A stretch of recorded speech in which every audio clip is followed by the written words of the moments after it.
Hi everyone, this is Wayne Rivers at Performance Construction Advisors, where we build better contractors. And this week I want to talk about a book review, The Psychology of Money by Morgan Housel.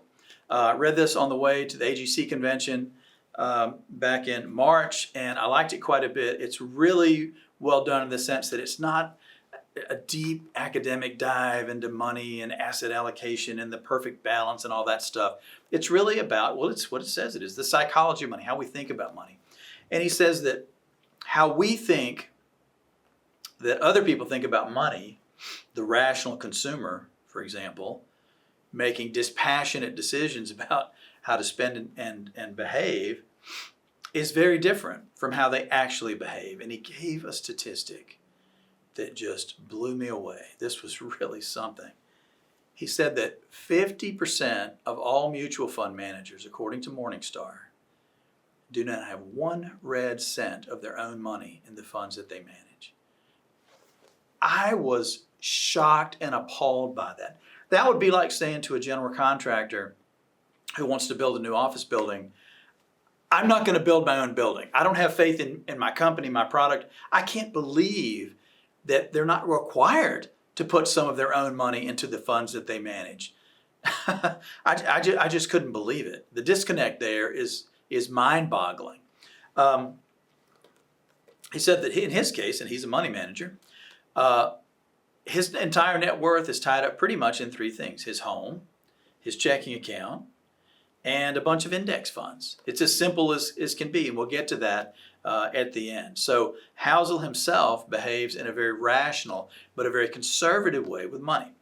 He had a pretty good section about why the modern U.S. consumer thinks the way they do when it comes to the subject of money, and it really starts at the end of World War II. There was a panic among the government. 14.5 people, men and women, were coming home from the theaters of war.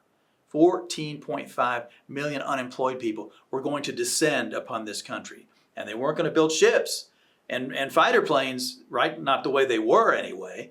What are they all going to do? Nobody had any idea how the economy was going to absorb 14.5 million unemployed people. So one of the things they did was they lowered interest rates. The economy boomed, partly because there was so much pent-up demand from the years of the Great Depression, which preceded the war, and then the war years themselves were very lean because everything was put into the war effort, and there was no such thing basically as consumption in those days. So as the people were reemployed, productivity soared, and the low interest rates caused people for the first time to start using credit to buy automobiles and homes and things like that, which spurred the economy forward. Now, in the 40s through the 60s, the gains were shared very equally among society. So for example, I might go out and buy a Buick. If I'm a middle-class homeowner, I would buy a Buick. The wealthy doctor in another neighborhood might buy a Cadillac. But they weren't that far apart. The Buick might be $5,000 and the Cadillac was $8,000. You could see your way to the Cadillac, even if you were a middle-class consumer. The gains were very homogeneous among the population. The people that lived in small houses, modest houses, didn't really live all that differently from the people that lived in somewhat bigger houses. The days of the mansions of today were not quite here yet during that period of time. Okay, so the gains were shared equally. Inequality, he says, began to raise its head in the 1980s. And people in the 40th percentile would look at lifestyles of the rich and famous, or some TV show, and they would say, okay, I don't make that kind of money, but why can't I too have a Cadillac or a Mercedes? Why can't I too have a bigger home? And the consumerism really began at that point.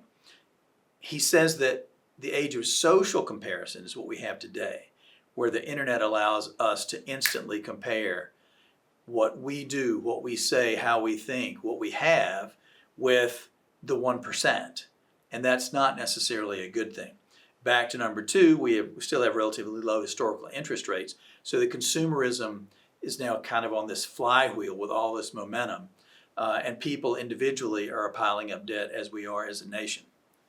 So all these things contribute to the way that people think the way they do about money. His advice as a professional money manager: work hard and save. I think this book might be a good one for your kids or your grandkids for the high potential people in your company. And he said one thing that really, really, really struck me. There's only one way to get and stay wealthy.